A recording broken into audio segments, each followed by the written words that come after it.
All right, thank you, Ballet. 9:44 now on your Tuesday. And the Central Illinois Ballet is bringing some scares to the stage this week, just ahead of Halloween. It's a tale you've seen before with a fresh new take that you are absolutely going to love. Joining us to talk all about Sweeney Todd is lead Dyson Ramey and Associate Artistic Director Jesse Williams. Thank you both for being here today. Thank you so much for having us. Of course. Now, this is something that a lot of people know very well. It's a tale that's been made into movies, other performances.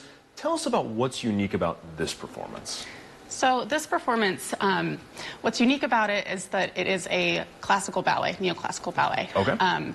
It is the first ever, to my knowledge, classical ballet adaptation of this story, which is super fun. Okay. So those of you who know the story of Sweeney Todd, it's quite complicated, lots of twists and turns. Yes. And we have taken this and choreographed it into telling the story without any words. So, interesting. Yes. Interesting. And you being at the forefront of it all as lead performer, what was that like for you trying to put your character together? Oh, it's been a thrill.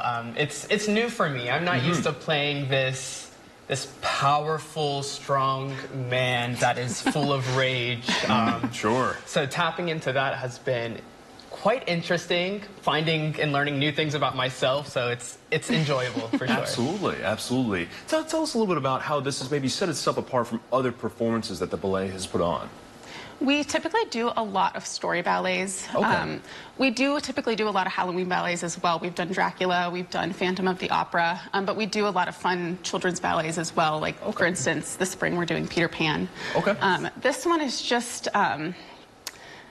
it is an adaptation of a musical, which we actually did Les Mis back in the spring as well. Yes. So taking an iconic story like that, like an untouchable story, and making it our own has been such a challenge, but such a pleasure. It's been so much fun. Absolutely. So. And you say challenge, and I'd love to hear from both sides. You know, in what ways has this really maybe set the bar for your time in this field of art?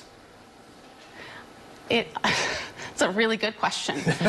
So I'm sure there are a lot of moving parts that come along with it. Yes, there are. So I actually choreographed this ballet back in 2021.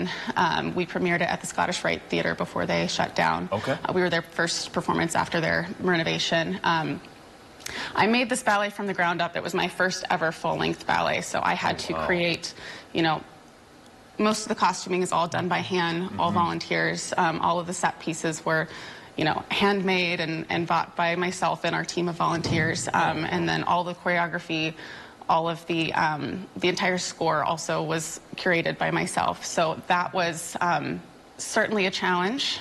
Probably the biggest challenge was creating, taking Sondheim's score, because obviously we can't use the music from Sweeney Todd, and trying to create something that mirrors that in a way without taking away from the performance. So, absolutely. Yeah. So how about you? I think I'd have to say working with the props and the set pieces and everything, when it comes together, it's so magical. She did an amazing job. Thank you. To say the least, yes. So working with the set pieces and the props, rather than just relying on myself to kind of just take it away. Yeah. It's been really fun and unique tapping into it. I mean, having my razor, it's like my best friend throughout the entire ballet. Yeah, so it's like, it's not just me, it's also the razor that I have a part of me. So working like that has been really creative. An interesting extension of yourself there, to say the least. Yes, For sure. For sure. This has to pique your interest. I don't know why it wouldn't. So much effort, time, and love going into this. We got some lists of the dates of the performances there. Of course, this will be $15 to $25 for admission over at the Black Box Theater. This is going to be over on War Memorial, Suite 470. Make sure you write that down, too. We'll also have more information on their official website and, of course, our website and our socials. This is not something you want to miss. This is going to be Halloween on a whole different level. So thank you both so much for coming in to talk about this. Thank you for having me. Thank you so much. Absolutely. All right, we'll be right back.